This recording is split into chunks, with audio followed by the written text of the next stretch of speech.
Good evening, Littleton. Welcome to the July 10th Select Board meeting. This evening, we will be a fairly quick agenda, but we're going to lead off with the pledge, read the mail. We have department board updates, only a few. We have a public input, member updates, some licensing to take care of for a few of our businesses. We have a select board discussion regarding our upcoming retreat, a vote to disband a station area committee. We have a few appointments we need to make, go over the minutes, and hopefully adjourn. So, is there anything further? Mr. Clerk, if we could pledge. I pledge allegiance to the flag of the United States of America and to the republic for which it stands, one nation, under God, indivisible, with liberty and justice for all. Thank you. All right. All right. Mr. Town Administrator, what do we have for mail? Sure, for mail. First piece is a notice of all the current openings of town boards. I believe we've got an appointment later in the agenda for the Zoning Board of Appeals and I think, and then in the Council on Aging. Yes, thank you. Thank you. So, reminder to everybody that if you're looking to sign up for notifications, to go to the website and sign up on littletonma.org/subscribe. So, as I understand, we should be going forward with our new website live in the next few days. So, when that happens, I'll make sure to let the board know about it.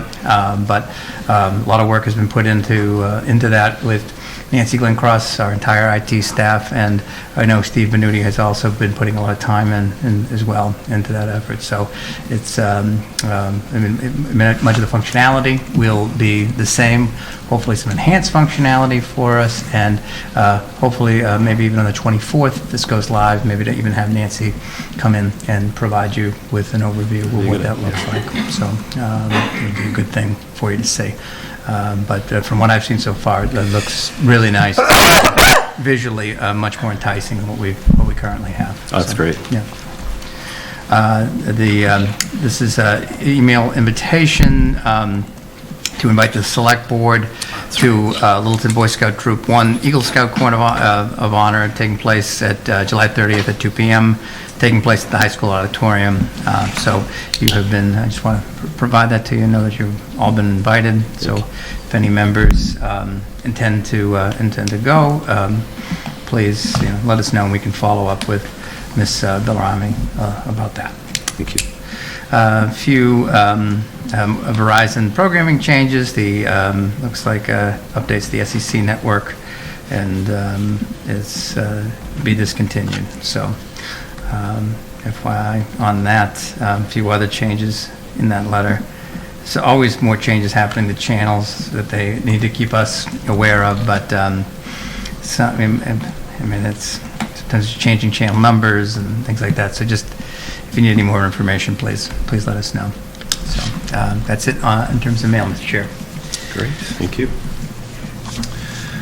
All right, Liz, how are you?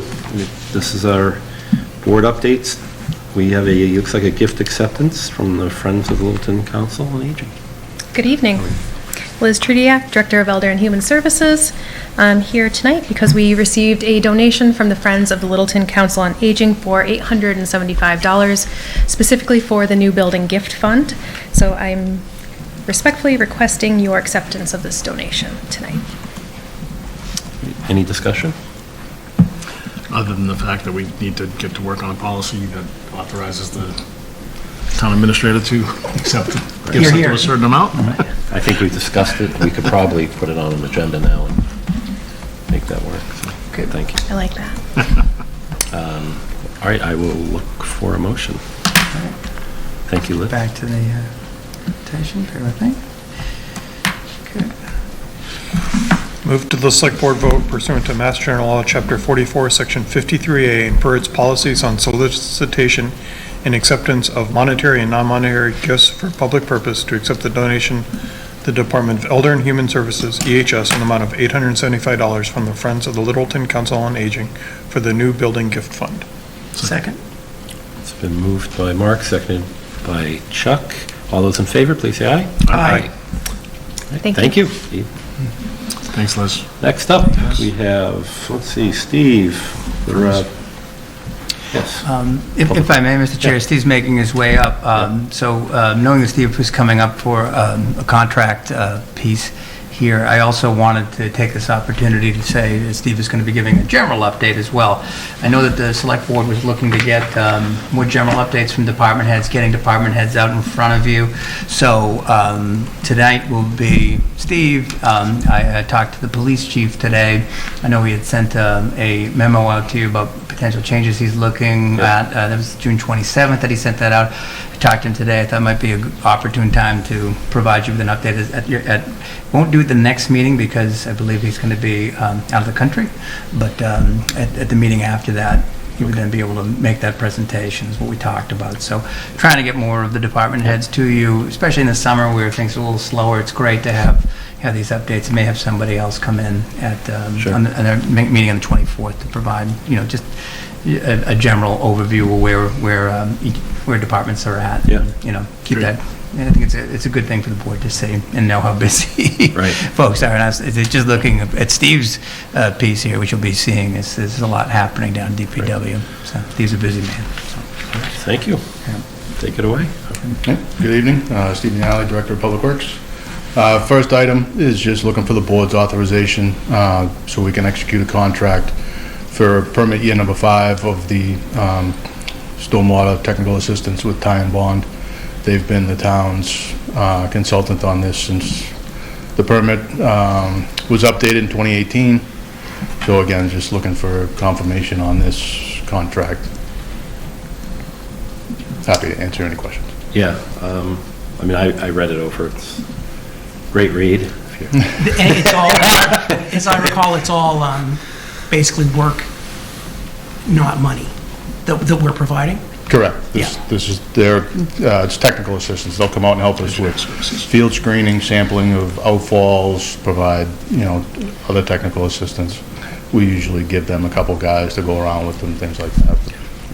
Is this annual? It is basically the permit, when the program started in 2003. The permit was rewritten in 2018. It's basically a 10-year permit. Okay. Just about every municipality in the Commonwealth falls under some phase of the stormwater program. So yeah, it's basically an annual expense at this point. At some point, Ryan and I have talked, and I know previous administration and I had talked, we need to get this more into an expense line. That's how I was going with it. It's been funded in the past through capital lines. Funding this out of a variety of sources come year end. But we do need to consider some options going forward to have this as an expense line, annual expense line. Is it fairly predictable? This end of it it's kind of ramping up a little bit as we're about halfway through the permit. The requirements are a little bit more than the beginning. But, and also the asset management grant that we got was approved at town meeting. That will be kicking off later, towards the end of this year, will help us certainly going forward. Yeah, so just if I could follow up with what Steve had said. We'll probably be looking, this will be for our FY '24 budget, but in FY '25, we'll be looking to, again, as Steve pointed out, probably, make it more definitive in terms of where it is and maybe its own section of the budget, because this is an ongoing expense. Correct. I always say this, that stormwater is the forgotten third utility. We have water, you have sewer, and everybody always forgets about stormwater. But one of the things that you're seeing throughout the Commonwealth now now, and Steve's had this experience, what was that, 5 nights at town meeting you had? 4.5 hours over 2 nights. Yeah, so that, but communities such as Steve's former community used to work in Chelmsford have their own enterprise funds. So you have a water enterprise, sewer enterprise, and then a separate enterprise fund for stormwater. So I worked in Newton, and they were one of the first ones in the state to establish that. It's not anything that we're looking at immediately, but something that, you know, a lot of communities are doing and recognizing the cost associated with keeping up this infrastructure. So not saying that's what we're going to be looking at anything immediately, but just to kind of educate the board a little bit about just, you know, where this is under EPA purview, and we, you know, we have to take this seriously, and these are real expenses that we're incurring. And we can't forget about our third forgotten utility. It's important that we provide sufficient resources to it. So, Thank you. FYI. Are we going to do the motion now, or are we going to? If you're prepared, yep. What does BMP stand for? Best management practice. Thank you. The one thing that wasn't defined in the document. All right, for the motion. Move the select board vote to authorize DPW Director Steve Yonley to execute the proposal for tie-in bond for stormwater professional engineering support to ensure local compliance with the National Pollutant Discharge Elimination System NPDES Phase 2 Stormwater Program. Second. Moved by Mark, seconded by Matthew. All those in favor, say aye. Aye. It's unanimous. Thank you on that part. All right. You have a presentation now, correct? Yep, I put together a quick PowerPoint. I say quick, it's a few slides anyway. I do want to apologize up front. I do have kind of like a duplicate slide in there for some reason. I edited one and didn't delete the other one or something. It says I was reading before I come down here. I went, Sleight of hand, maybe Ryan can skip right back. I'm here to make you look. Yes. So there you go. But I'll just touch on any of these points. If anybody has a question or anything as we're going, just we can just take care of it at that time. So first off, a lot of the larger scale projects, I know these projects kind of, as you know, contracts get authorized and stuff, it's usually the only time people, especially the board here, might hear about them. A lot of these projects, especially like the first one, it's a TIP project, a Mass DOT program. These take 5, 6, 7 years, you know, from initial concept of the design until you see a shovel in the ground. So the Phase 1 of Foster Street, which is the train station end from Balsam to Taylor Street, exactly that type of thing. This got off the ground kind of 2017, 2018. It's supposed to be advertised for construction January, February of 24. So, you know, right in that time frame. Where this project is, the right-of-way plans were just recently finally approved from DOT. I'm going to be entering into the land acquisition phase over the summer, which on my end means appraisals for easements, both temporary and permanent. Be coming to fall town meeting to get town meeting to authorize the board to acquire said easements. Once that gets done, then we go through to the actual acquisition. By that point, I hope to have everything worked out with each property owner. Either they donate, we pay, you know, simple fee, or the board could be authorized to take by eminent domain. So, again, that is on track. That has been scheduled for advertisement in January or early winter of 24 for a few years, so it is still on track. Even though it's kind of rush here at the end, it is what it is. They usually, that's how it goes. Can we stop on that one real quick? Yep. So let's looking at the Harwood to Tehadawon, so that's the Bumblebee Park, the rest of Foster all the way to the Tehadawon. Foster Street, however, Mr. Stoddard split it up, he split it into thirds. So, Okay, yeah, so it's to Balsam, then Balsam to Yeah, Harwood, so- and then Harwood to Tehadawon, correct? I guess the question, okay, does that include sidewalks? That was the only piece. yes. Well, I know it gets tight in there. the train station end, it's a shared use path. Yep. It's a Right, 10-foot. that's a great. Yep. The Phase 2 and then what will ultimately be the Phase 3, yes, it does include sidewalks. Okay, thank you. So anyway, the Phase 2, there is a concept design done, all within the town's right-of-way. Gonna do some coordination with Light and Water. They wanted to replace the water main through that stretch of road as well. But that does have sidewalk, obviously with the new subdivision there, Croft. they did some sidewalk as part of their approvals. We'll connect all into that. Looking to get that kind of back going again now that Phase 1's starting to wrap up, start bringing the Phase 2 back, you know, and that'll get us from, like I said, the Tattelon to Harwood. Steve, can I just jump in here? You mentioned like the Croft sidewalk, for instance. And there's stipulations as to how wide the sidewalk needs to be and whatnot, but then invariably mailboxes get put on the ground. So is the developer required to have a width to the base of the mailbox or to the curb? So It seems like those are narrower than, Yeah, I'm never gonna fit a machine by those. It's an unfortunate thing of, that ship had sailed by the time I had come on board here, having built 20 miles of sidewalk in Chelmsford. The mailboxes are set right, you turn them with traffic, all that, but we would bump out around the back, so you get a machine by, you know, the signposts, there's a couple spots that you're not gonna make it. Is it fixable? Yeah, absolutely, you know, we can fix it, for sure, so I can get by, but currently I cannot get by with a machine. exactly, yeah. Yeah. Yeah, or a double stroller or whatever. Yeah, you get a double stroller, you're not fitting by.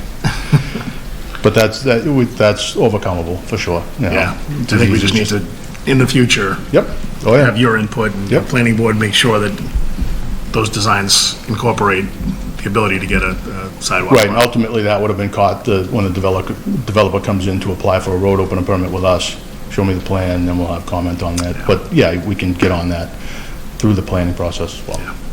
All right, thanks, Steve. Yep. Sidewalk on Taylor Street, part of the Amazon project, solely in Mass DOT's hand. They had a hiccup just wanting to confirm where some drainage went, not that we're really modifying anything. You know, at Taylor Street, in that stretch from on-ramps to off-bridges and all that, it's all state layout, going, climbing the hill to Foster.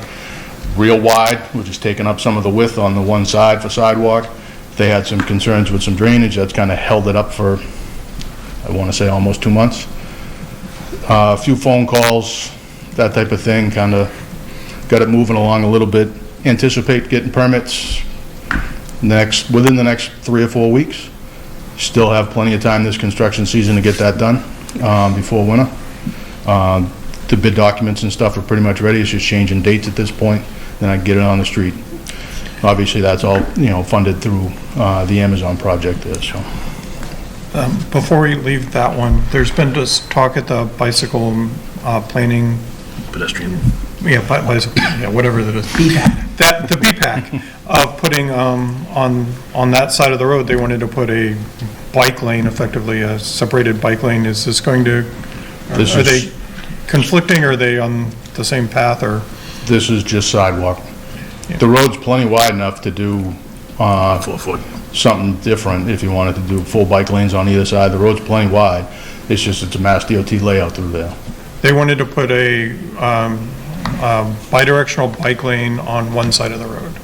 I don't know if there's talk of, I don't know if anyone knew if the sidewalks were in place in the BPAC or not, so it's just something someone should check with and make sure I we're would doing assume something. they do, because every so often when I do get to attend a, what do you call it, Transportation Advisory Council, it's talked about. And I know the chair and. I don't know if the transportation and the BPAC talk, I don't know. Well, if they have okay. common members, so. Okay. But, I don't know, again, this was started way before I got here, so. But the sidewalk won't affect any, again, plenty wide. Great Road, Beaver Brook Road, I should say. That, again, sort of held up in DOT's hands. There was a change in engineering directive that through COVID, you could use prorated matrix formula things for traffic counts. Since we weren't quite to 25% design plans yet, they required us to go back and get traffic counts, so we did sort of a roundabout way to get Mass DOT to pay for their own traffic counts for the project, so all good. Back on track, moving forward. Still a roundabout is the design, 2-lane roundabout.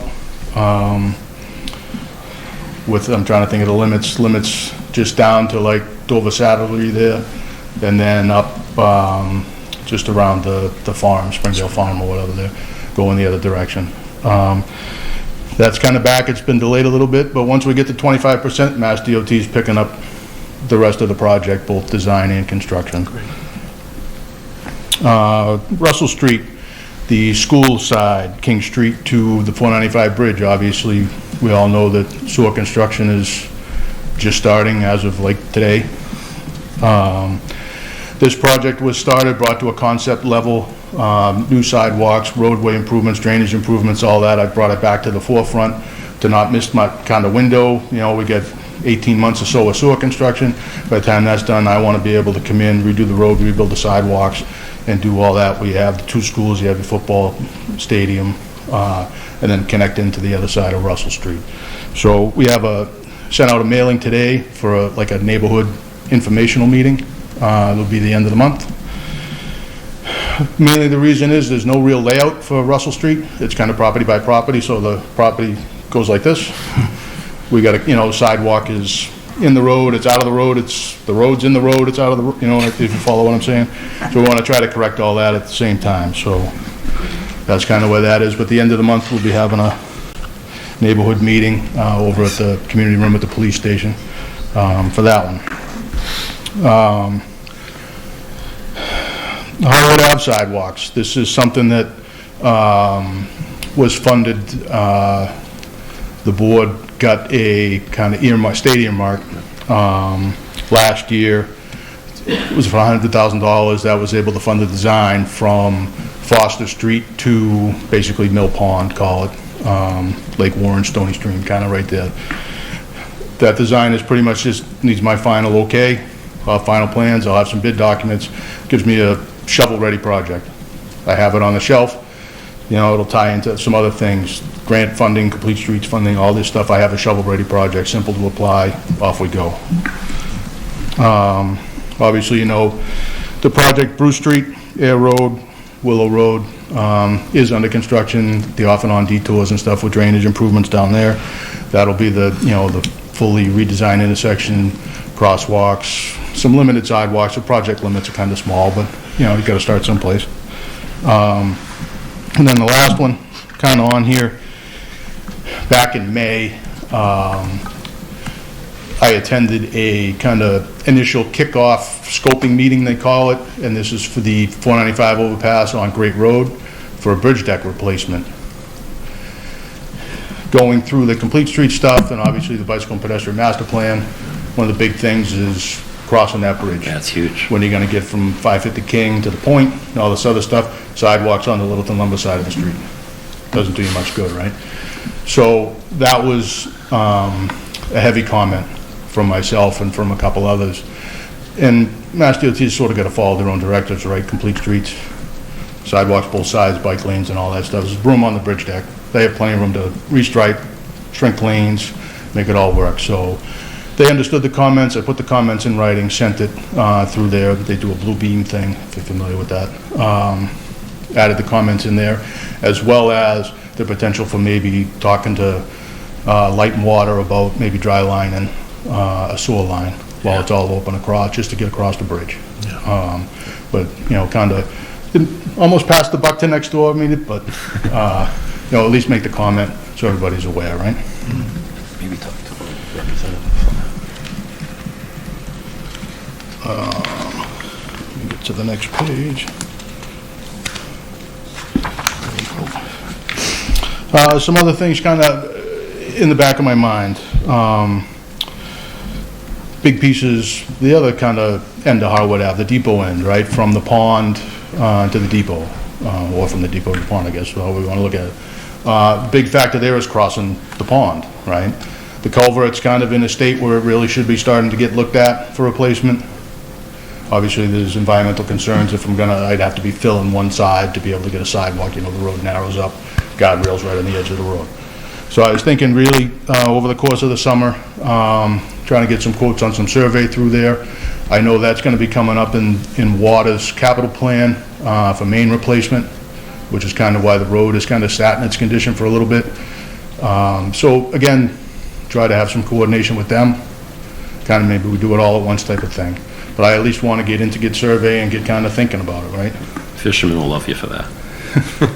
That's tight. Very tight. And the other one, I know it's come up to the board before, there's Shaker Lane. I know that's kind of it was a popular one in the Complete Streets kind of update that we're working on. I know it'll be coming in the bicycle and pedestrian master plan. But again, maybe get out ahead of it a little bit, have a survey, I can start kind of looking at some concepts, what I think can fit through there.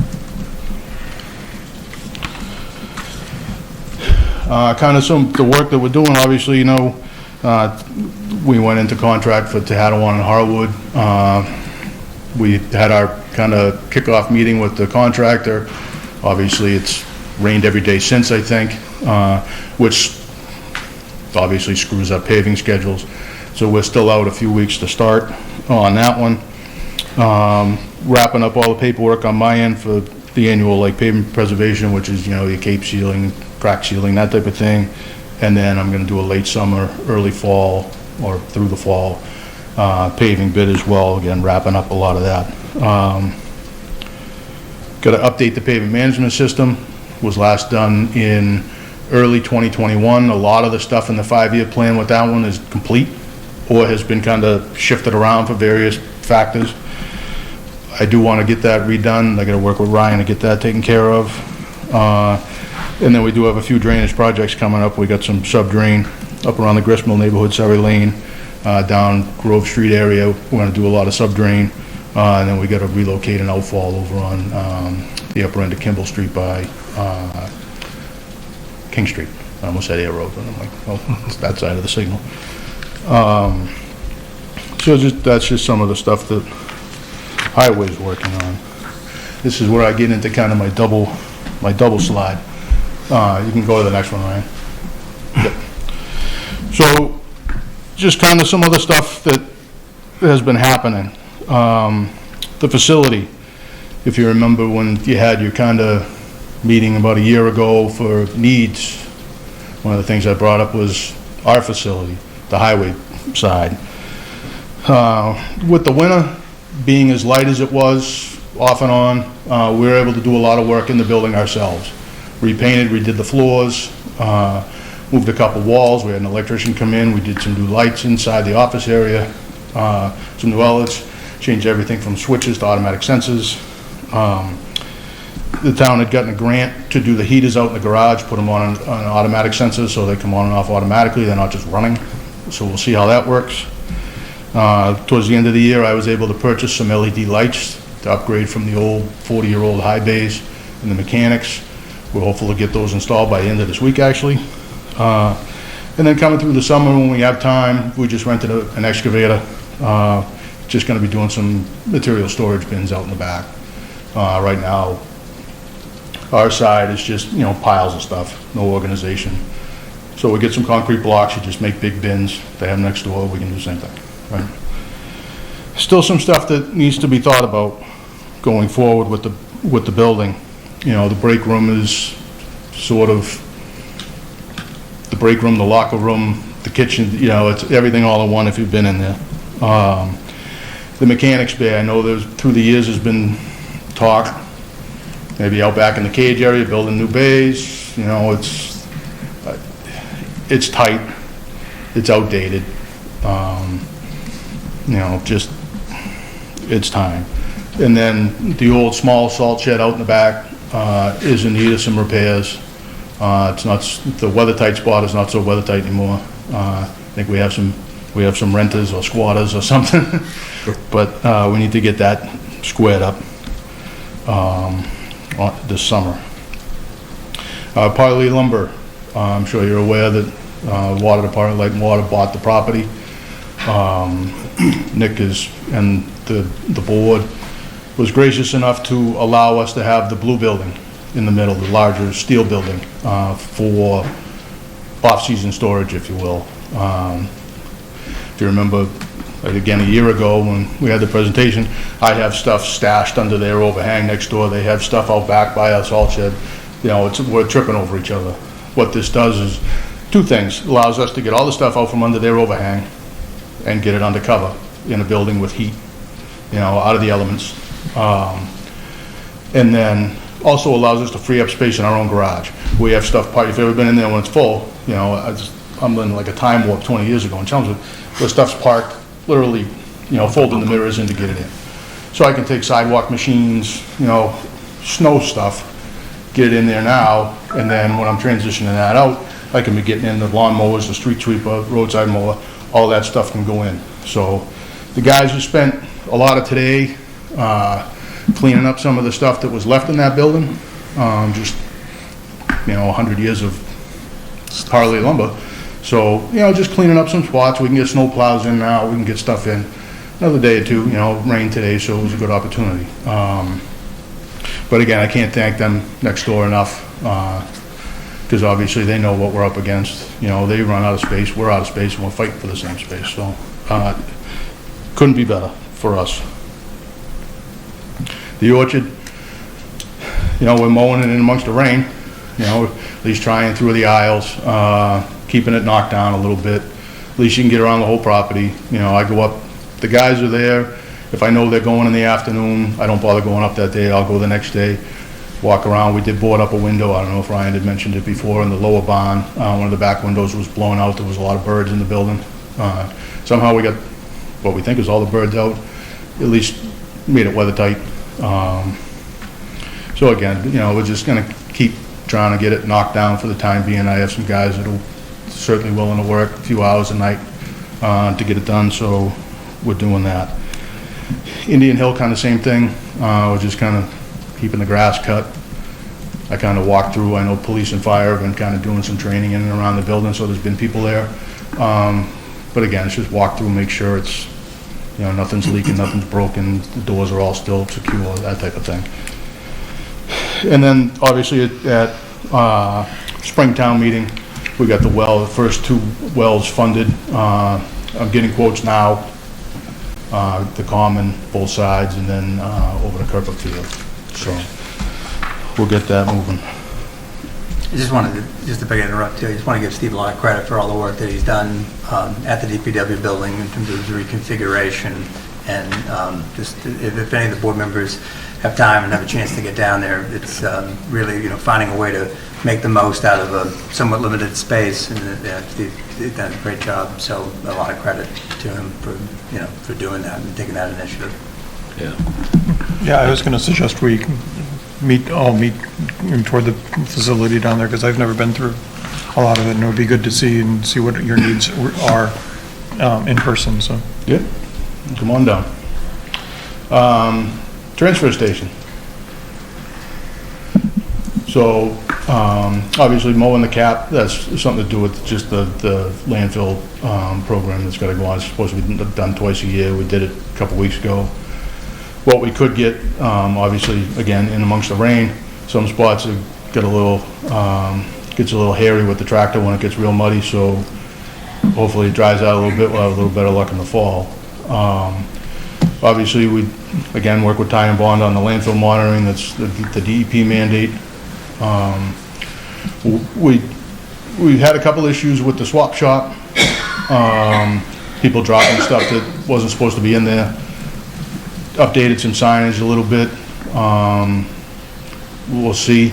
Probably once, as Ryan said earlier, the new website comes up, we're going to do a little bit more of a posting on the website. You know, we took in some sharps and things like that clearly we can't take in the swap shop. So, you know, it was a little bit of an eye-opening experience for all of us, that we need to, you know, better indicate what you can and can't leave in this. You know, the intent is not to leave your old medical supplies and stuff like that in the shed, right? So, hopefully some signage. We'll do a little bit more education kind of through the summer, and hopefully we can get that figured out. We'll be getting a couple new containers. I'm sure the board knows we get grants through recycling programs and things, and usually that kind of save it up for a couple of years. Containers about 10 grand, depending on the size, give and take, you know, a little bit. So we'll buy a new container this year as well. Just trying to clean up around the facility. The shed that was brought up there kind of during COVID, that was the old snack shack at the beach. My kids worked in 6 years ago or whatever. We're actually going to move that tear down the overhang that I thought was gonna fall down 20 years ago over the bottle return, and kind of turn that shed into the bottle return. We've measured it all up, it seems like it's gonna work okay. We're gonna kind of work on the container where the people then stash the bottles before they take them off for return. Just, again, in an effort to kind of clean it up a little bit and organize it a little bit. Also gonna be doing some pavement patching around. We've got a little bit of settlement happening in spots, some pavements breaking up, so I wanna try to get that all cleaned up as well this summer.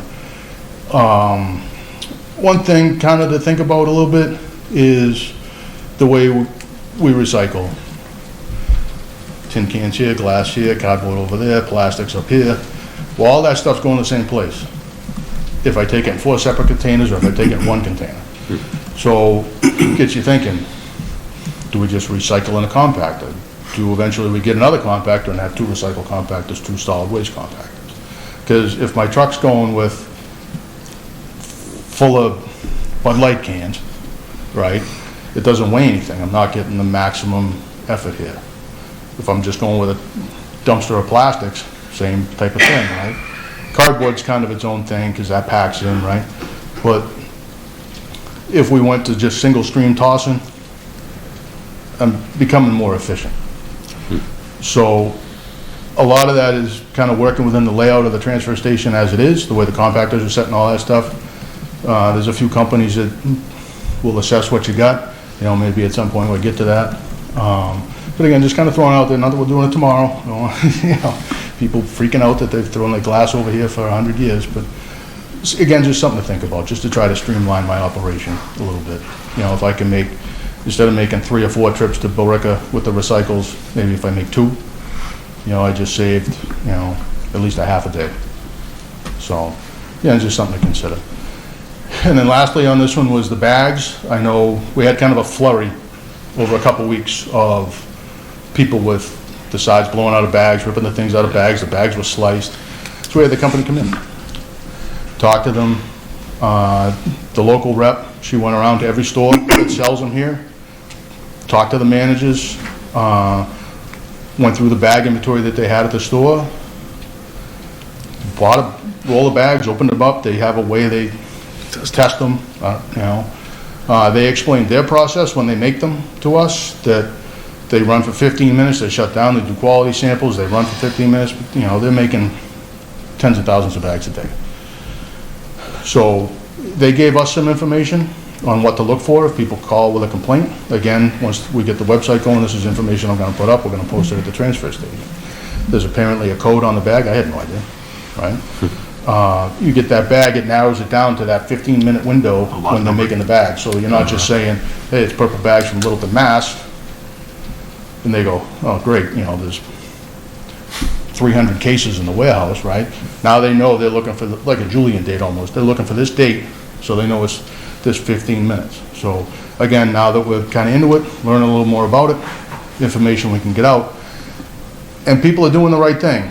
You know, we have signs at the transfer stations on the website now, call Waste Zero. You call them, you tell them you have a problem, you know, your bag ripped, whatever. They get your information and they send you a roll of bag. So, but again, the more information that we can get them, the better that they can help us take care of any of those Yeah, it's problems. just an awareness thing for sure. Yeah, no, absolutely, absolutely. Just real quick, this is more just like general stuff that we're doing, you know, again, the stormwater compliance, you know, a lot of that, we sweeping the streets twice a year, spring and fall, cleaning catch basins, roadside mowers out, even though it was down for a little bit, it's back out now. I mean, it's a 20-year-old tractor. Sourcing some of the parts for that mowing head isn't that easy. It took us a month to get some parts, so we were a little bit behind on that. If you see some roads starting to grow in, but it's back, it's running now, so it's out. The Complete Streets Prioritization Plan, I got the draft project list finally the other day. Kind of looking at that today before coming here. A couple things I can kind of scratch out on that.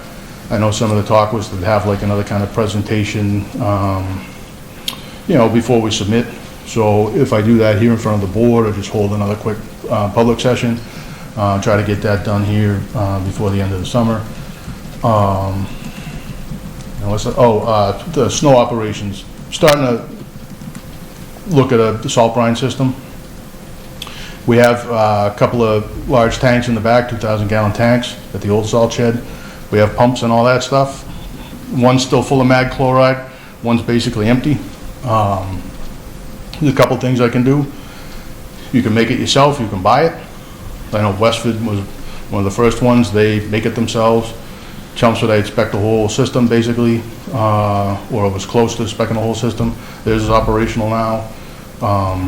Again, just stuff I'm thinking about. That'll cut your salt usage down immensely. At least 25%. And again, it's that initial bonding of the snow to the street. Instead of going out, before a storm or right as the storm starting and just laying salt everywhere, I can go out up to 48 hours in advance as long as it's not going to rain, and spray this on the road and I'm good. That'll keep your snow from bonding to the pavement surface. So, trying to figure out how I can make it happen. Use some of the stuff we got, that type of thing. But again, just stuff that's kind of flying around that we want to get done. And lastly, just, again, from your meeting last year, staffing levels, I talked about the fact that, we could use additional staff. Then, of course, we haven't been fully staffed, I think, since I've been here. Recently, we've been down 3 guys. We had a new guy start today in a month. I have another one starting. Had somebody kind of reach out today, interested possibly. So, we'll see if that shakes out or not. It's good that we're finding people. The kid that starts in a month is from town here, or lives in town, I guess I should say, so that's good. The last thing on the list is a big one, and I can't stress it enough. I know I stressed it at the beginning of the winter last year. Every year, when you look at historical numbers here, the plow contract is going down and down and down and down and down. Most municipalities are the same, just like staff working for the town. Most municipalities are the same. You're losing people. Private sector is still paying really, really well. You can go drive a triaxle for some paving company and make the rate. Towns aren't going to pay that. You can't pay $50 for a guy to drive a truck. It's just not going to happen. But, slowly we start picking away and we're filling them up. So, hopefully come winter I'm full. Only going to be chasing one now, so that's good. We lucked out this summer. I got 2 seasonal kids working out really well. We had to up, again, something to consider, and I'll work with Ryan and Michelle from HR on that going forward. But the position is just advertised so low. I think Chuck, we had a conversation about it. From what Park and Rec pays and what Light and Water's paying for summer help, we're advertising out at $16. I'm just not gonna, it's like last year, I didn't get anything.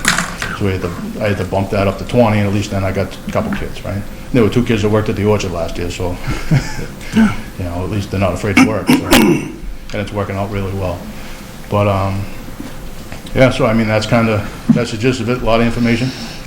If you guys want to come down, I can happily walk you around the shop, show you, what we've done and what we're up against a little bit going forward. But, welcome you to come down. Thanks. Yeah, it's a great presentation. Sure. Thank you. Thank you. Mr. Chair, we can organize some time that's mutually acceptable to everybody to get absolutely. down and see the site. That's fine. That's the best way for you, I would assume, Steve, right? For all of us to come instead of 5 It'll different. make my life easier.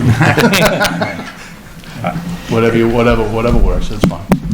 And Steve, I don't want to put you on the spot, but I know we talked, something had come up to the board about Harwood and Foster. I think you were talking about making some improvements, Right. sightlines about Yep. that as well. Harwood and Foster, so we did, they did a lot of hand trimming and stuff towards the end of last week. The signage has all been installed. So now if you're on Foster, coming from like the Hattawan coming down, we took some signs out that were certainly not in compliance, based on what they said. Added intersection ahead advisory, the yellow ones, retro-reflective, with the advisory 20 mile an hour, and then the Harwood Ave placard underneath it. And then it's coming the other way from the train station, right before you hit the turn going down the hill, same set of signs. And then on Harwood, both directions, updated the stop ahead signs to the current code ones, which is just the red octagon with an arrow ahead. And then I got oversized stop signs for down at the intersection. Instead of your standard 30 by 30, these are 36, 36. I do believe the one coming from like the Tejada one end, they didn't put that one in yet just because of the guardrail, and they had some ledge down in there, had a little trouble, so that one might not be in yet. In the corner of Bumblebee. Yeah, right across from Bumblebee County. But then we're gonna go ahead and update some signage. We got the paint machine ready to go today, chasing stencils. I'll do, at the stop ahead sign, I'll do a stop ahead painted in the road, and then a new stop bar. Just, you know, again, highlight things. If somebody's gonna blow the stop sign, there's not a lot I can do with that, but at least kind of signage needs to be updated through that intersection, so. Great job on the cut. I didn't, it's very visible, the cut coming down I told them. from the train station to the intersection. Stone wall right there, way Yeah, under it's there, cut that back. Yeah, I saw them today, I think, this morning. But yeah, nope. I had a couple, one, I was hoping that the projects, we can make sure they're on the website, so people, when people ask, like, what's going on with like Beaverbrook, Sure. we can have something, and Yep. if we could just periodically just, you know, when you update it, put in a date when it's updated and when you expect to update it again so that people know. And the other thing that I've been asked a lot is, like I know there's at least one on Russell Street and one on Taylor Street where there's the radar speed signs that flash. There's other neighborhoods that have requested those to me. I don't know what the process is, if we wanted to put those in, if they go, or what the approval process is, so, yes. So, I guess I would have people reach out to me. Okay, Obviously, if it's a cul-de-sac or something like that, it's not worth the expense. There- But if the location, and I'd have to work with, you know, the police, if the location is certainly would necessitate one, there's all kinds of different varieties of those things at this point, and the cost has actually come down quite a bit from those signs that were installed here years ago. They used to be 35 grand a set, now you can get them for, you know, 7,500. The ones that change, you know, they're green if you're going the speed limit, they turn yellow, they turn red, they're flashing frown faces at you, you know, they can do all kinds of stuff now, so.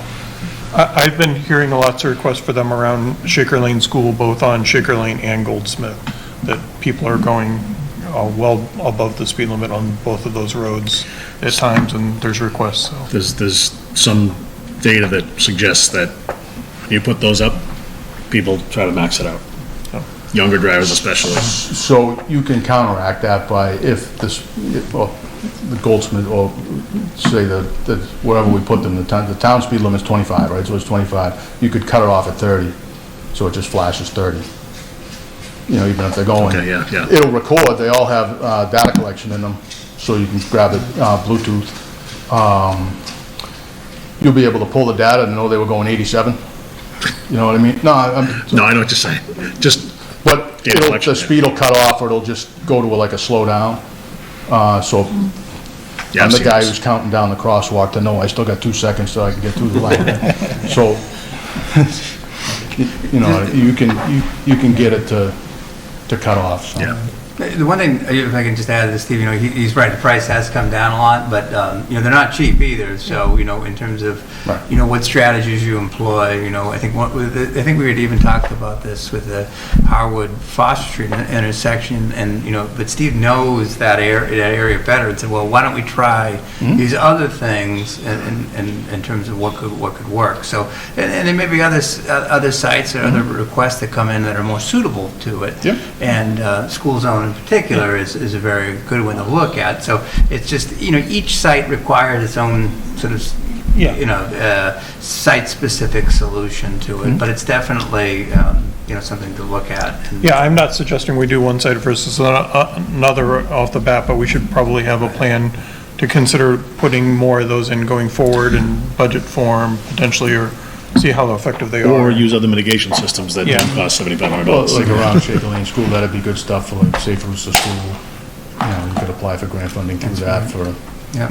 you know, crosswalk signs, improved speed signs, that type of thing, so. Yeah, because there are There's programs. avenues, you just gotta, Safe to school, or there's different Safe grants that routes the to schools can go up and, yeah.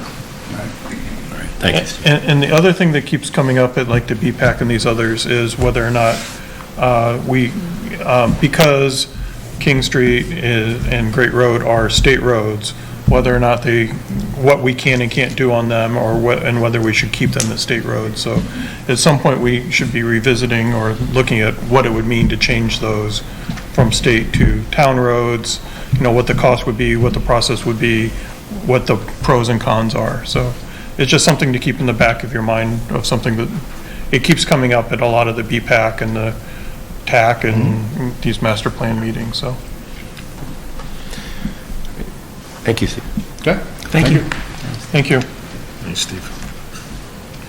We have a town accountant update. Okay. Is that going to be you? That will be me. Right. So the Municipal Modernization Act in 2017 basically allowed the towns, with the authorization of the Select Board and the Finance Committee, to make year-end transfers as necessary. So I was at the last Finance Committee meeting and had provided an update to them and made this request, put this motion forward. I think I had added in, just this is a little update of what we're looking at, generally speaking. Bigger items, bigger ticket items and holes we've had to cover here would be town administrator office budget, payouts on that. We've had some assistance in the Treasury office. That was roughly about $14,000 that we brought in. The HR department, this was really just a matter of where the deficit hit, because we had budgeted for 2 positions but had 2 positions in HR. We're splitting that out in FY24, so there'll be one in the treasurer collector's office. Public building expenses, we've just seen our trends going up higher, and we had increased our FY24 budget to reflect that, so we hopefully won't be seeing that deficit next year. Building inspection salaries, so Acton pays for 22 hours and Littleton pays for 18 hours of our electrical inspector. So we didn't, I think the agreement went into place after the budget was developed. So this is just showing the deficit associated with the fact that basically it came in mid-year. And we will be fixing that in the FY24 budget and putting more money in with that. Fuel, we're a little bit over, costs were a little slightly higher than budget, but overall that's okay. Fire salaries, we had to basically have overtime and some other unfilled positions there that we had to cover. And lastly, I think I talked to some of the select board members about this. The IRS has assessed a penalty to us that we had to pay. We made, apparently when a few fiscal years ago, our prior treasurer collector had incorrectly entered in some of the taxes that were due in specific quarters, and we tried many avenues with the IRS to get this resolved, to hopefully have them forgive us on this. How'd that work out? But as with many of the things with the IRS, they're not as forgiving in this case, and we did try to take multiple avenues, but in terms of us just closing out this issue, we did have to pay that penalty, and that's what you're seeing here. So this is the proposed pieces. We may have a plus or minus in terms of where we're at, in terms of the way things end up. Finally, this number may in fact go down, because as we close out purchase orders at the end of the fiscal year, it may go down, and there may be some other small tweaks to it, but wanted to at least provide the board with some sense of this. I couldn't do that at the Finance Committee because it was a few weeks ago and we didn't know what those numbers were going to look like. So roughly speaking, about $375,000 in transfers among those accounts, without, of course, having to hit the reserve fund or anything like that. So the request is based upon the motion that we're putting forward to you tonight, which again authorizes town accountant to make these transfers among various departments to So Ryan, on close out our fiscal year. 2016 is when the law changed. 2017, yeah. 17, so yeah. the 3% cap, is it unlimited? now? They just removed, they got rid Yeah, this is basically on the IGR, right, Okay. so, and I don't think we would run into that problem here anyway. Right. Because the changes are, or the transfers are well under that anyway. Okay.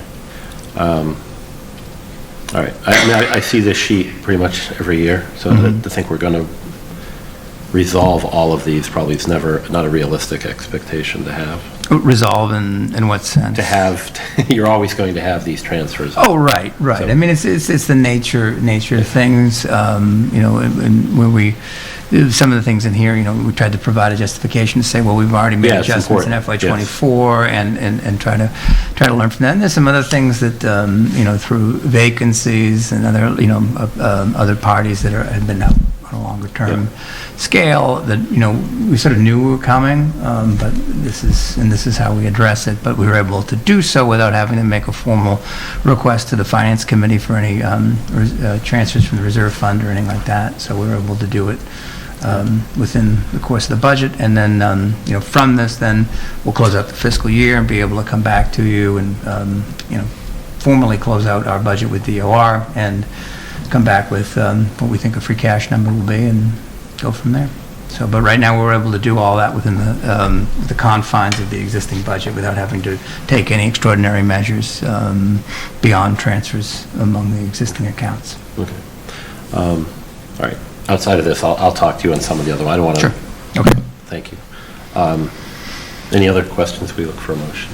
So, my question is just this motion seems like we're authorizing you to do any transfers, not just those, right?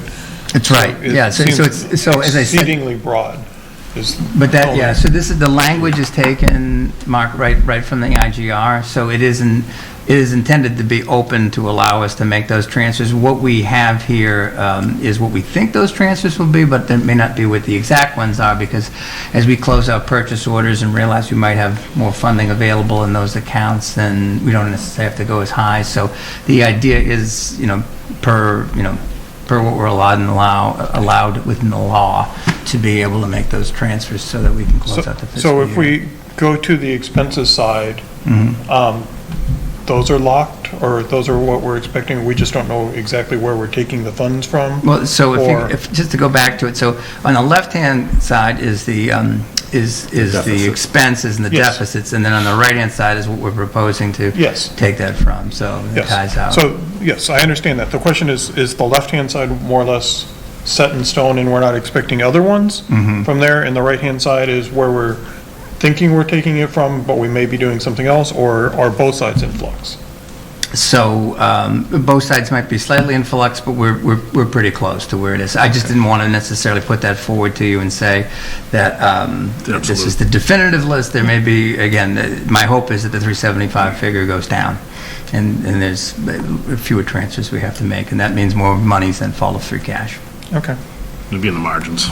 Right. But I wanted to at least give you a big picture. I couldn't do that for the Finance Committee, and so what I did and promised to them is, and just before this meeting, sent that to them so that they have that table, and I asked Tyler to share that with the rest of the FinCom. So they said, yes, we'll agree to this, basically the same motion you have, with the understanding you'll send us what we think the transfers will be. And so we've done that in this case. Thank you.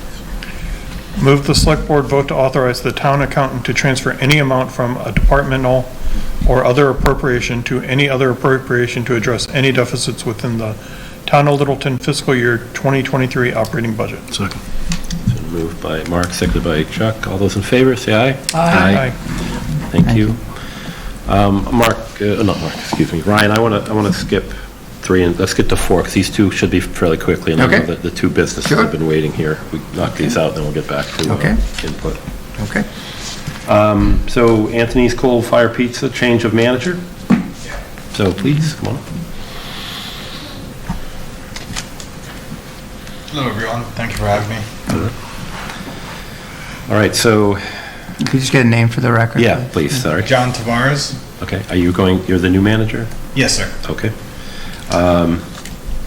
This is for all alcohol entertainment and common victual licenses.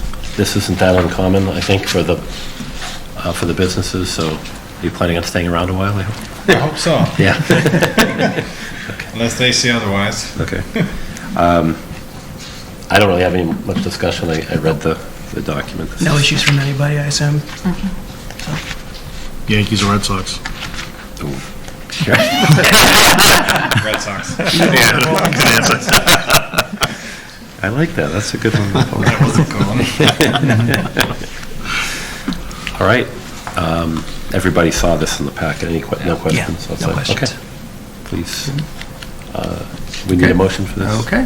Thank you. Thank you, and welcome. Move. Nope.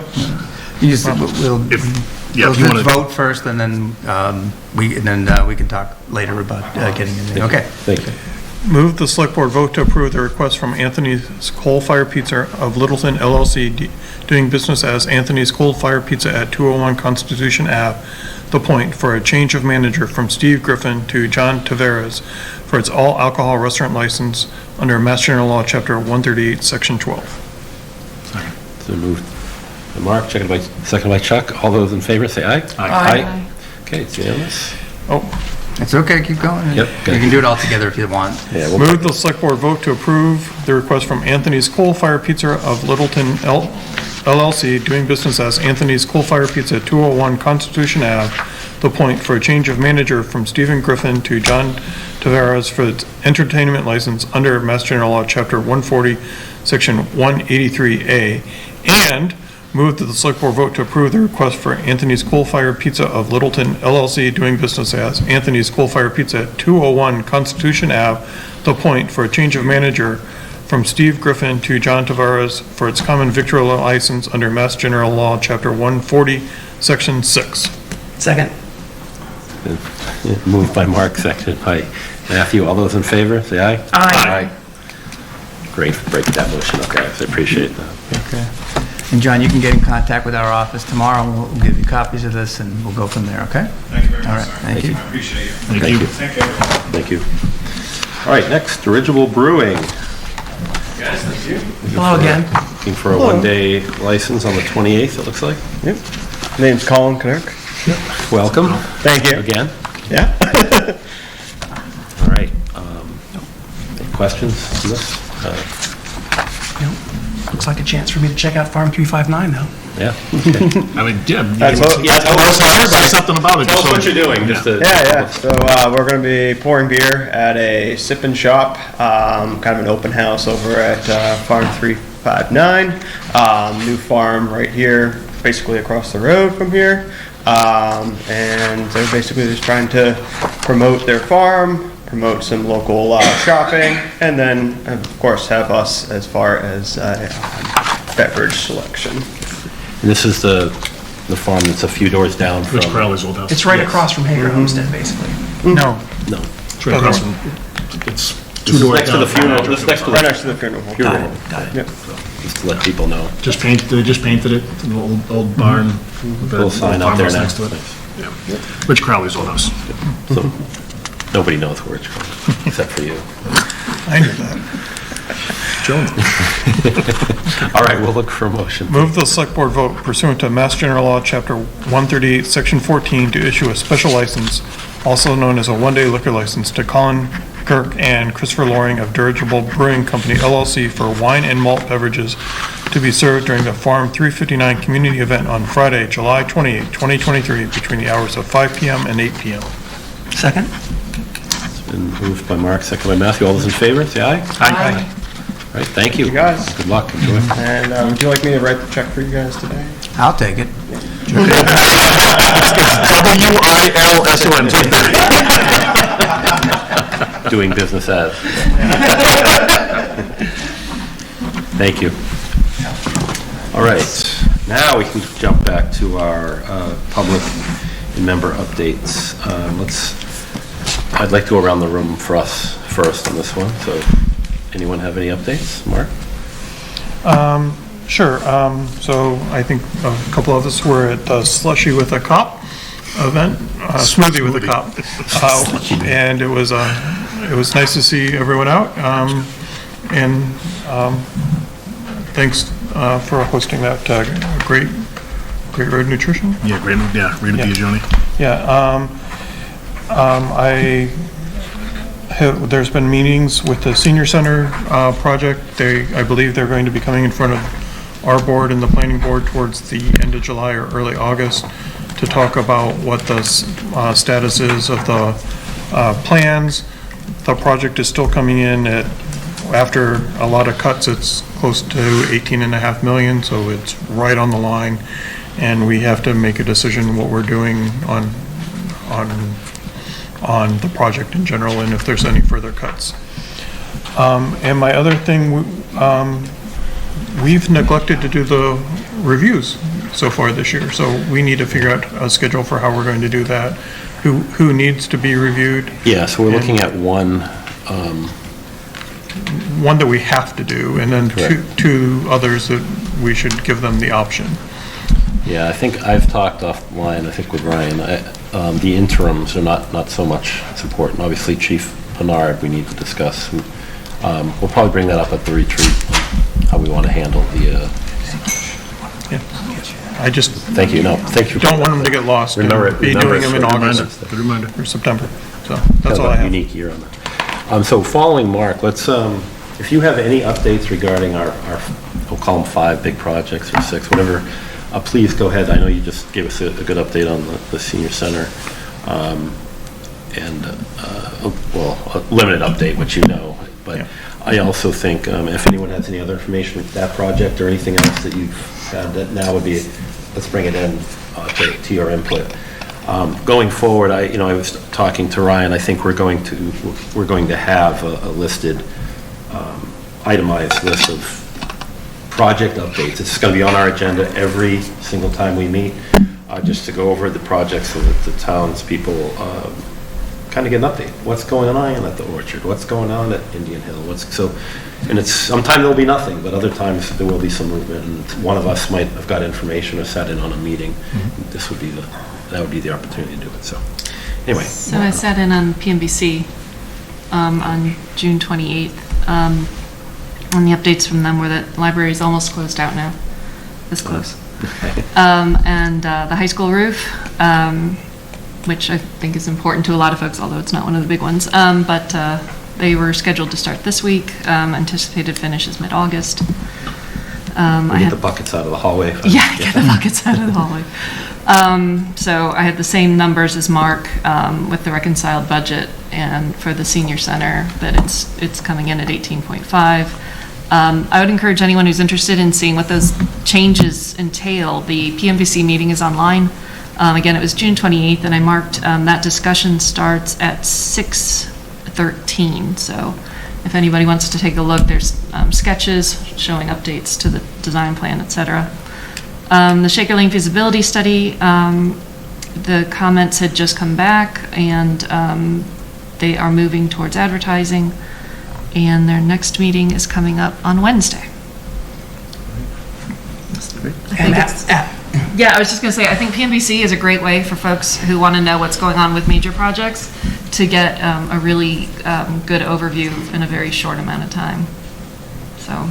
And right on that subject, the Orchard Working Group is meeting right here on Wednesday night at 6 p.m., I believe. It's posted to just try to figure out what our next steps are, because we don't have a plan, and we're going to start discussing it. I've spoken to a lot of residents have talked to me about it, and there's been a lot of interest in providing input. So they're welcome to attend on Wednesday night, or just reach out to me at any time. And the only other thing I had was that I did office hours on Friday and had several conversations, one about the orchards. You are a representative on Town Administrator Search Committee, is that correct? Yes, and that one, we are scheduling our first meeting right now. We just got our final appointee was set up, I think, on Friday. Yes, Friday. from the PAC. Yeah, correct, yeah. As expeditious as we can be on that? Well, it's a tough group to schedule, but I'm cracking the whip. Okay, and just to let the town know, I believe we're going to be reviewing that. Current selection policy. Right, current policy, selection policy, and that would be a change that would have to go in front of the town, probably for special town meeting. I think the current Is that a bylaw? It is a bylaw. Yeah. The current bylaw was created before we had an assistant town administrator position. It made a lot of sense at that time, for sure. But I think we can do a much better job. What's happening is, when Mr. Ansaldi moved on, we basically are in a situation where it's going to end up probably being 7 to 8 months before we have that position filled. Now, Ryan's filling the town administrator position, but we're still missing a 40 to 50, you call it, whatever hour position you want, in the assistant role. Part-time. Which is a huge position in this town to get things done and to work with boards. And some of these projects we're talking about, Like the orchard, for instance, we have to prioritize all of these projects, and if we don't have the staffing to manage these, we have to really, it slows us down and creates a lot of problems, so. So I'm really concerned with the assistant town administrator more than a qualified town administrator, because we have one, we're blessed to have one in place, but it's tough to fill an interim assistant position, because who do you get? Who's going to leave another town to be an interim assistant town administrator, knowing they're going to probably end up going back at the end of that? So just one of those things that, as a town, be looking at. We're going to put something together for the fall town meeting to probably change the bylaw to streamline it, and to also not to let go this will probably be still an option if we wanted to go out, but I think we want to make sure that we have other options as well that are much more feasible. Fair enough. Boy, all right, continue. That's all I had. All right. Yeah, that was it. Mr. DeCoste. Yes. Yeah, cup the Slurpee with a copper, it messed me up now. Shake with a cop, or tea with a cop, was very well attended. It was nice to see Bojack back out, the old fella, and a lot of the members of the police department were there, so it was good. A lot of the residents came out, which was also good. Just wanted to, Steve's still here, I'm glad, because getting a lot of the feedback on the common looks great. Around 4th of July or on Memorial Day, a lot of folks have reached out and said, that you're doing it with a limited staff, but you're doing it, and it's very much appreciated. And I'll even extend that out to TC, for Memorial Day and beyond. Spend more time at the cemetery than I care to admit, but it's hats off, and we're lucky to have you guys in doing what you're doing. Roadside mowing was something I definitely noticed today, that it was, you can tell when you drive by the roads that Bruce was just out there.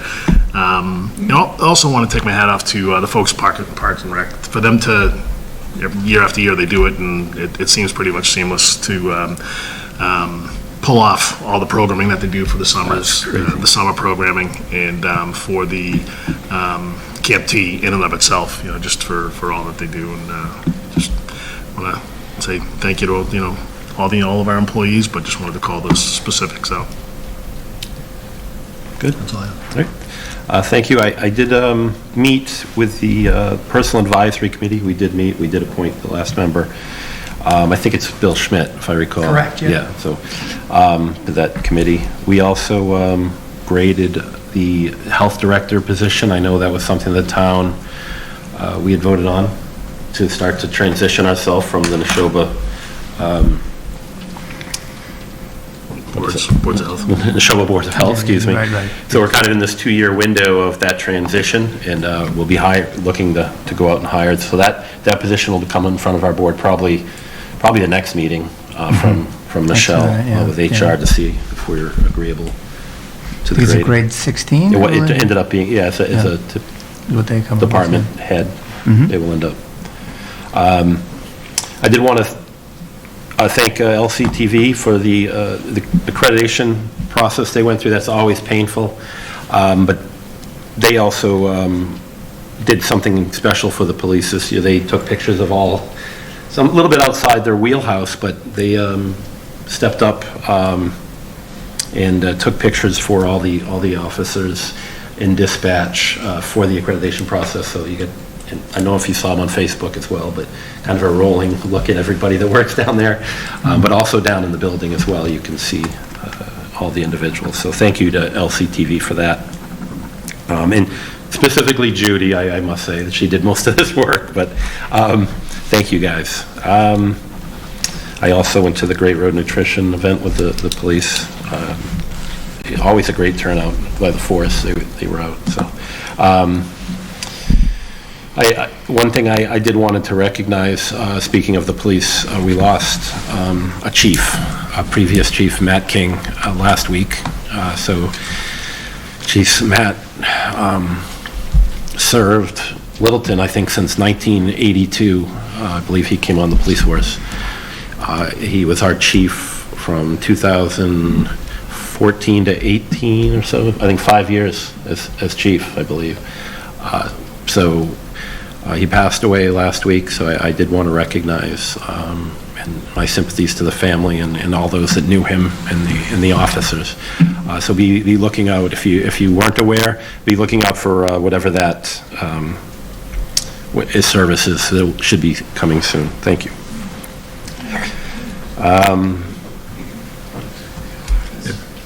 Yeah. Not to jump on the back of it, but it's my understanding that any services are going to be private. But there's going to be a celebration of life in August. Okay, good. On Matt's birthday, is my understanding, but that will be forthcoming. Great, thank you. We did meet our tax, I don't want to say the whole name because I always forget, the tax committee meeting for seniors. It's a long name, but that committee met, and we're going to be working with Liz and her team on presentations on different types of tax incentive programs that we currently have in Littleton that are underutilized, or we think are underutilized in the town, that will help seniors with the different tax programs that we have available. We are also exploring more, but specifically, we want to make sure that we're reaching out to the population, that everyone at least is aware of these programs, because I think we can do better and increase some of our outreach on that level. So at some of the events, luncheons and things like that, someone on our committee may be doing a short presentation on each one of those things. As well as the broadcaster is a great tool. So it is. Did you know? Yes. Maybe just one little section, did you know, and each broadcaster, and it'll highlight, one of the, Nita, is it 7 different programs that we currently have? There's 8 different programs. 8? Yeah. Yeah, so. And we can highlight one every month. Yeah. So thank you. Let's see. I met with the planning board chair and vice chair. Ryan, you were there. I don't know who else was there. Yeah, I think just the 4 of us. I think you were out. But we had kind of just going forward more on this, when we have these large projects. Anna Houston, the vice chair of the committee, kind of got us together to talk about how we can better share information with the town on these big projects that I was just talking about a little bit earlier. And we want to address it a few different ways. We're thinking possibly that we hold monthly meetings with key stakeholders, whether it's the chair and vice chairs, so that we're all on the same sheet of music on projects that we're moving forward with or where we're on, so we're giving the same messaging. And it's very difficult. We all kind of meet at different times and places, and we can't be at each other's meetings all the time. We want to make sure that we're getting the most updated information as a group, and we're sharing the same information with you. This was to also include the possibility of a publicized meeting. It would be via maybe Zoom, where it would be potentially the chairs of certain boards. It might be me and the planning board chair at one of these monthly meetings where people can chime in and ask questions about some of the projects, or we're just giving updates on projects that are, of interest. So that's something that probably be coming down the line. We're going to be working a little bit with LCTV on that.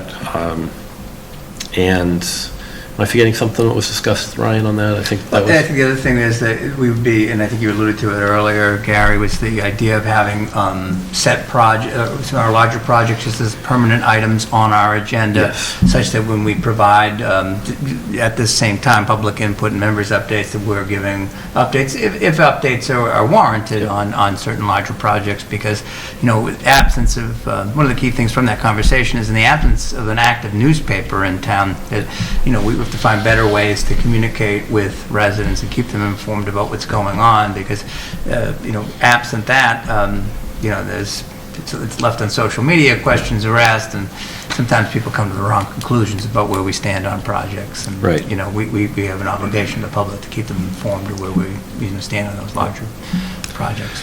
So Anna brought out some, looked around the different communities and saw what some of them were doing. Some of those are blessed with papers for sure, but we also, we have Watson drops, and we have the COA newsletter and things that go out. So we do have an option there maybe to add a page and make that part of our budget where monthly we're giving an update, a snap one pager on what's these projects and things like that.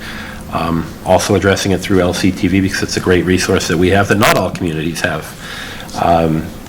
There's a lot of other ideas in there that we're working on. Just wanted to let you know that just kind of keep your ears and eyes open for some of those things, and we'll continue to update you on what we come up with, and when these, at the very least, we're going to have some chairman, vice chairman, or key player if one of the committees that we're working on, meetings with other board members that are either conservation or stakeholders in these things to keep everybody informed.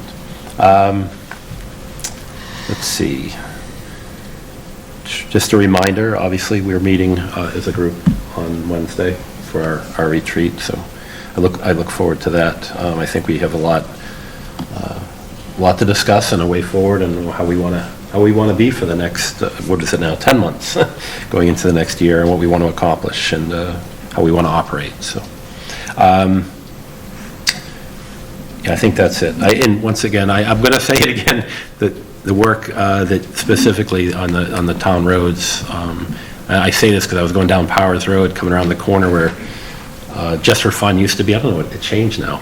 Something different, and Westford's not doing as good a job as you. Let me just put it that way, because it was a very blind corner with all the growth that was on the side of the road there, and there was a walker that, very dangerous situation. But that being said, thank you. Mr. Chair, just real quick things, just let the board, make the board aware of.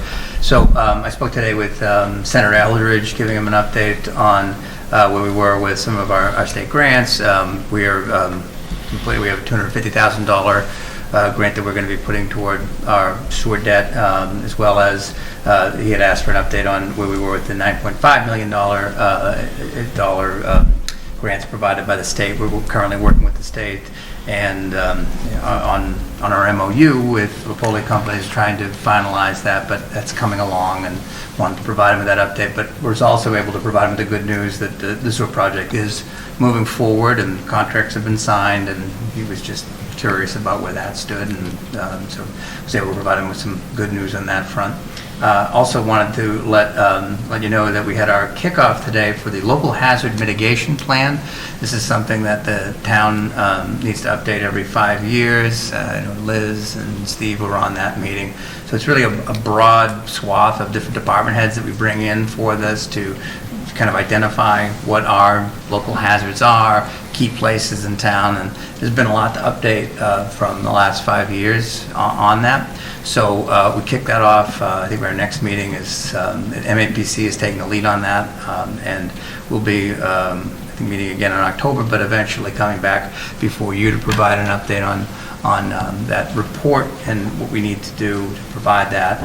It's necessary for us to have this complete to be able to get a lot of state and federal grants. So something that it's really a good practice, and so hopefully we'll be able to be giving you sometime in the fall an update on where we are with that. And just want to let you know that it was kicked off today and moving along. Thank you. Sure. All right, let's open it up to public comment. Do we have anyone in the crowd that would like to speak? Mr. Sanders, come on up.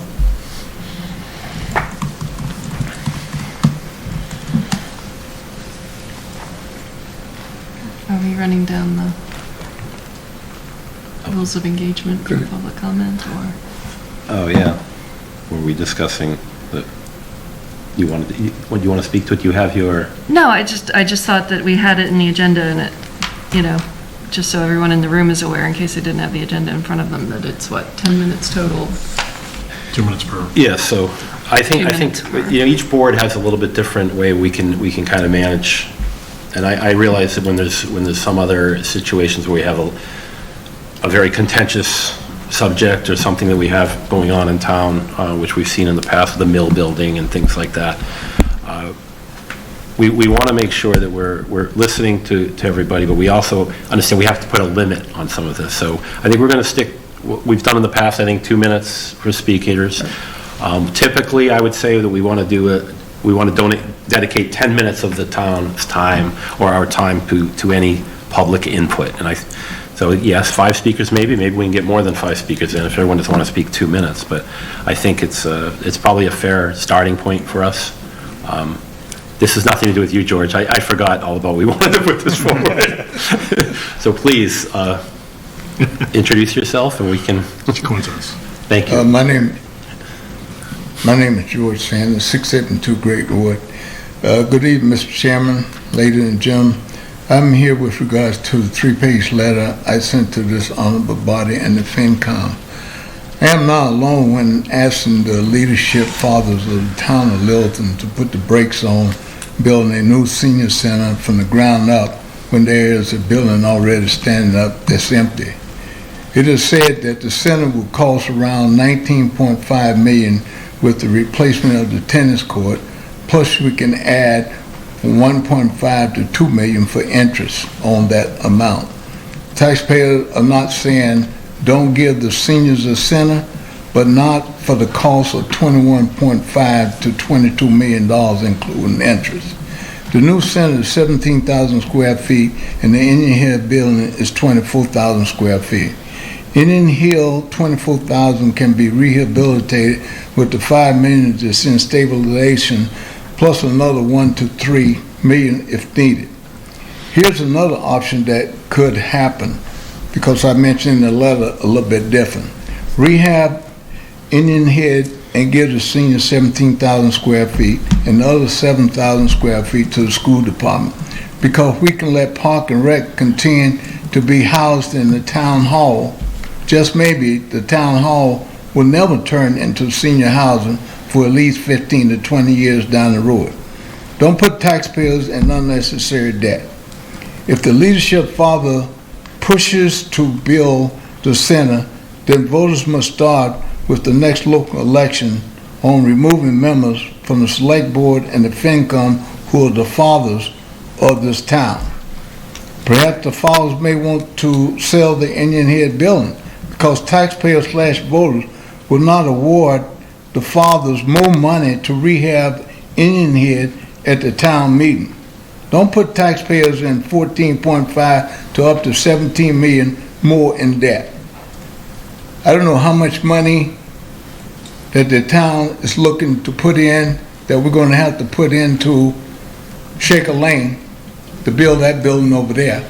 We're somewhere between 25 and 27 million dollars in debt now. So if you add that on to that, that gets to be 49, and if it's 30 or more million dollars, then we're up to almost $80 million. This town would be in debt.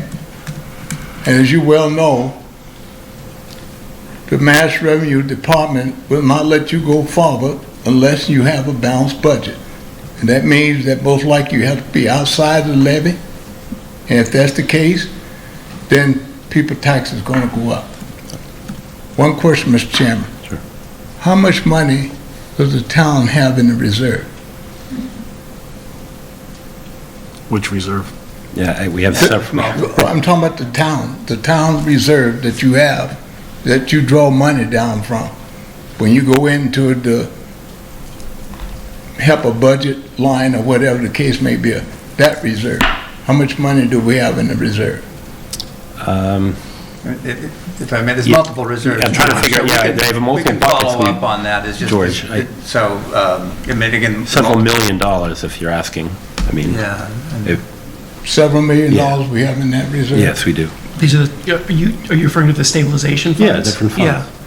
And there are capital stabilizations and Right, debt service stabilizations and. What we thought we would have to tap into probably for COVID would be the, Yeah, but we should know. The people in the town should know how much money do we have in the reserve, okay, where it's in stabilization, Where is that? It's in your annual report, for sure. It's, everything is, we're not hiding anything, we're not hiding. I'm not Oh, okay. saying you're hiding anything, but I'm just saying. Sure. How much money do we have in stabilization Yeah. in the reserves? Whether it be here, there, or there, Yeah. we should have that total figure. How much money do we have? Because we know how much debt we in, Sure. then we should know how much we got saved. We do. All right, thank you. Thank you. Anyone else? Oh, sure, sir.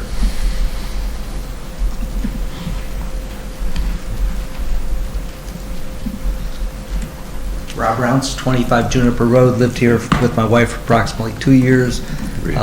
Juniper's half block off of Long Lake. We walk the area extensively. Most recently, since May, I've been spending many hours clearing out invasives around the Long Lake Beach area.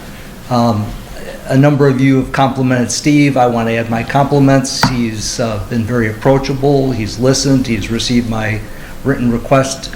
He identified a topic tonight with regard to signage around the Long Lake area.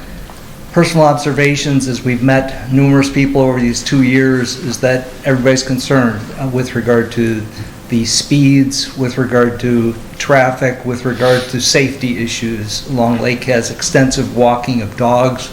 Many elderly people walk the area. Most recently, as I've been clearing the invasives, the number of potential accidents that could have taken place on Beach Drive at Lakeshore, where people are rounding the corner.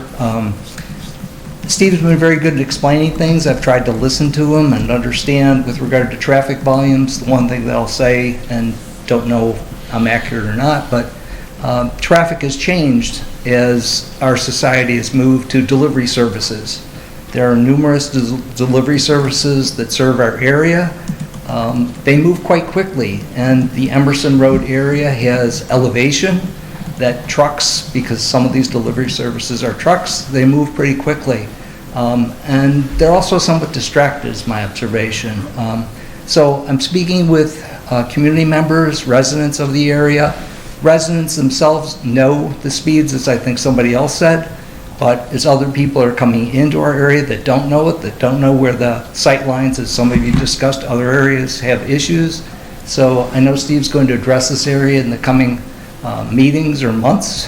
He's got a busy calendar, and so I recognize when he gets to it, but I want to just compliment him and also let you know the people that I speak with are quite concerned, and I feel grateful that I'm not aware of accidents with regard to local residents, but I think that's more being fortunate than, we shouldn't take it for granted. So with that, thank you for your time. Thank you. Mr. Brown, just if I may, Mr. Chair, are you aware that there's an association for a lot of the folks that live around Long Lake as well? Yeah, I'm actually the Long Lake Neighborhood Association. Exactly. I'm a member of it. Okay, great. I'm actively involved, and we're part of the group that's clearing up the invasives in that area. So yes, but Yes. thank you All right, for great. pointing that out. Appreciate it. Mr. Chair, if I may. Mr. Sanders, $7.05 million, $5 million for the Senior Center Stabilization Fund, 1.58 for the Capital Stabilization Fund, $300,000 for the Debt Exclusion Stabilization Fund, and then a bunch of assorted pocket lint for things like Affordable Housing Trust and so forth. Thank you very much. You're welcome. It's roughly 5% of our annual budget. Above and beyond. All right, that's all. Oh, we do have one more public input. Thank you.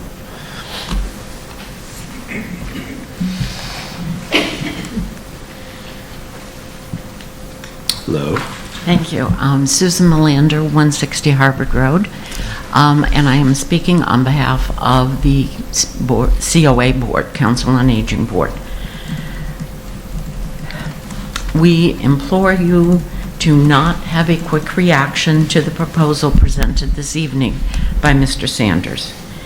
Any major change in the process of constructing the center at Shattuck Street, also known as the Senior Center, needs careful consideration, in-depth study, and discussions that include all the stakeholders.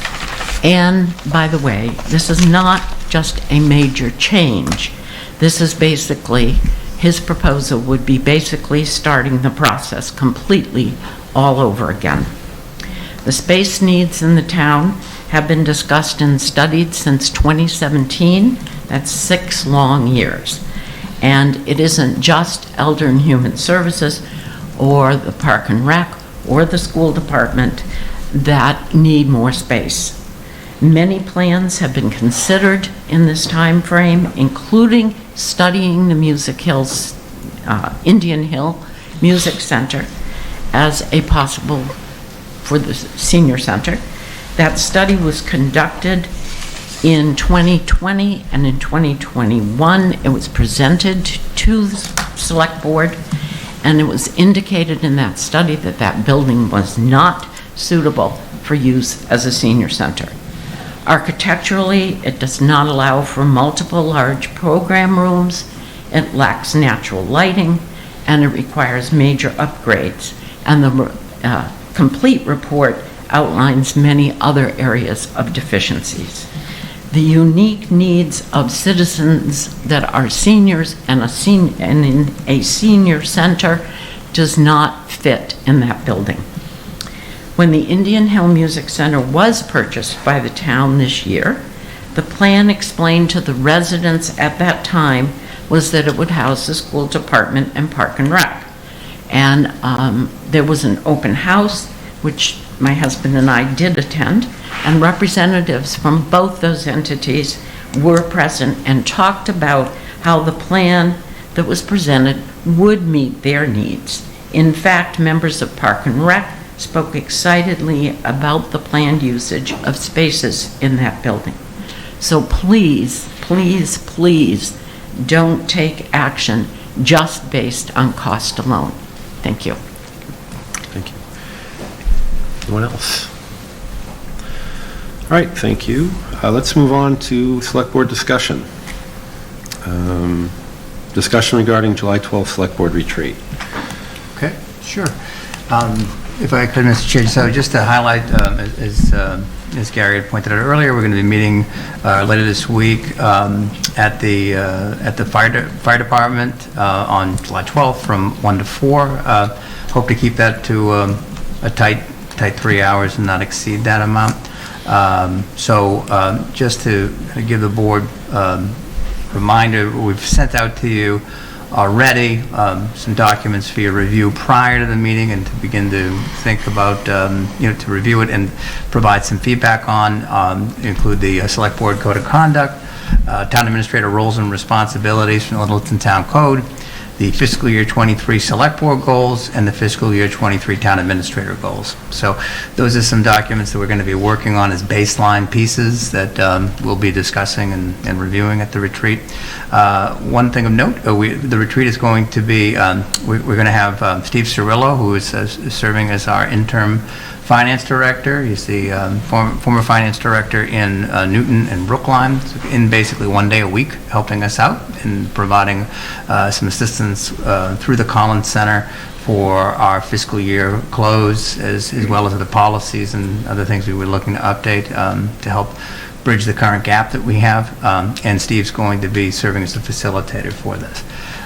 Generally speaking, in terms of what we're going to be looking at is starting with our, sort of internal goals, talking a little bit about the town administrator search, kind of some goals and ideas from the recent employee outreach efforts and discussing that. Select board meetings and member interaction. We talked a little bit about protocols that we have here in terms of when we have input from the public and how we handle that, and provide an overview of where we are with some staffing matters and some things that I could probably use some feedback on. So after we talk about sort of the internal organizational matters, then we will be reviewing the select board fiscal year 2023 goals. What do we want to be updating on that front? Looking at what the town administrator goals were for FY 2023 and discussing how we want to move forward with that. And then looking at where we are with larger projects and and having a discussion about how we were going to be staffing that, because I think Gary did a nice job of explaining that earlier about some of the limitations that we have in my office currently in terms of being able to provide adequate attention to some of those projects and keeping things moving forward. So, with that, I would turn it back over to the board. If there's other things that you feel like you want to highlight for this meeting, keep in mind we only have 3 hours, and there's nothing to stop us too if we do get I find in these meetings if you go too long we kind of tend to lose. We all can tend to lose focus a little bit. There's nothing to stop us from bringing any of these things back at a future select board meeting and have it as an agenda item. Nothing to stop us from that. This is so. I think I would just say put out to you if there's things that you want to have added or things you want to expound upon. But at least these are the things, and working with the chair and developing what this agenda will look like. What I think we should be focusing on. So if anybody has any other particular items and feedback, please let me know. Thank you, Brian. I'll just add that usually when we do something like this, many of those other things that we might say, let's discuss this, come up organically, just as part of some of the other topics that we're discussing. So I think that'll probably happen naturally. And Chuck, that's great, because it's important for us to understand that it's not like, okay, if we don't talk about it here, we're not going to have it's going to be done, right? So it's important for us to sort of be, I think, as to the board, to be kind to yourselves with this, knowing that we're not necessarily going to get over every single thing that we need to get into, but we should be able to highlight some of those things to be able to move forward with and discuss it at a later time too, if necessary. We want this to be, something for us to really focus on, all getting on the same page about how we want to approach things moving forward in the next 10 months, as Gary highlighted. Great. Any other comments? I think yeah. Go. Okay. Thank you, Can you Ryan. send that slide around? What's that? Can you send that slide? Sure. Thank you. Okay. That's it for that, if anybody has anything else. Okay. We will not need a motion. No motion on this one. So, okay. All right. All right, this next one is the vote to disband the Littleton Station Area Committee. Right. So I was on the stationary committee. We haven't met for a year or more. Okay. And as it said in the packet, Yeah. we actually intentionally handed this off to the planning board, and especially when 550 King Street started, it became much less pressing for us to organize the zoning of that area, because it was clear that some of the density was going to be moving to downtown. So that's, I think, the reason for this. All right, I'll look for the motion if anybody has, if there's any more discussion. No. Move that the select board vote to disband the Littleton Station Area Committee. Second. Everybody seconded. I need some dice. I'm going to give it to Karen. It's been moved by Mark, seconded by Karen. All those in favor, please say aye. Aye. All right. And we need, I think, periodically, we did discuss that. Some of these committees, Yeah. they just kind of Yeah. need to go away or be revised or changed. So, all right, we're into appointments. Vote to appoint select board representative to the Affordable Housing Trust. Right. I think there was some discussion in the prior meeting about liaisons to the Affordable Housing Trust. I think where Matthew was already on the Affordable Housing Trust, that we needed another member to step up as a liaison, for which Mark had offered to step forward in that role. So, and I think is that fairly? Not just a liaison, but a voting member of the board. Oh, voting member. Yes. So I checked on this, so we can change that. I was just counting on the guidance provided me by the town clerk. So this would be a voting member then? I believe so. I think Matthew represents the Littleton Housing Authority. All right. And So the select board has a member. all right. So then if that's the case, then Mark, I would just ask you to alter the motion accordingly, that they vote to appoint you not as a liaison, but as a Member of the board. Representative. of the board. Yeah. Okay, thank you Yeah. for the clarification. Can I make the motion to appoint myself? You certainly can. So Currently, there's 3 members of the planning board.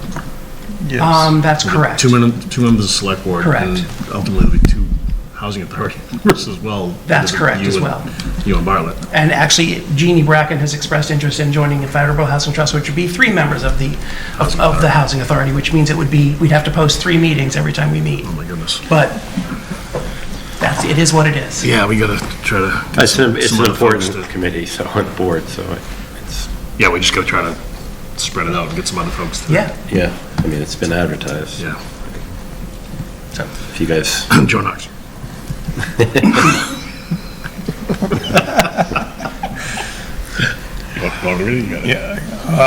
Move the select board vote to appoint Mark Rambacher as the select board representative to the Affordable Housing Trust Fund Board of Trustees. second. moved by Mark, second by Matthew, all those in favor? Aye? Aye. All right, aye. You're going to tell me I have to go get sworn in? Yes, You do have to you get do have to sworn in. get sworn in, that's right. Fiscal year 2024 Town Board Committee appointments, so. Okay, so, Mr. Chair, we had seen the list earlier, and so with that, we've got 2 applicants for the Council on Aging, Mary Ann Peachy and John Peachy, who I believe are here today, so, hi. So, Great. And 1 rep to John Sewell for the Zoning Board of Appeals. Okay, so Mark's over here. Okay. Marge wanted to speak. Oh, Marge, please, come up and speak as, Only because I did not notify your board's action Yeah. today.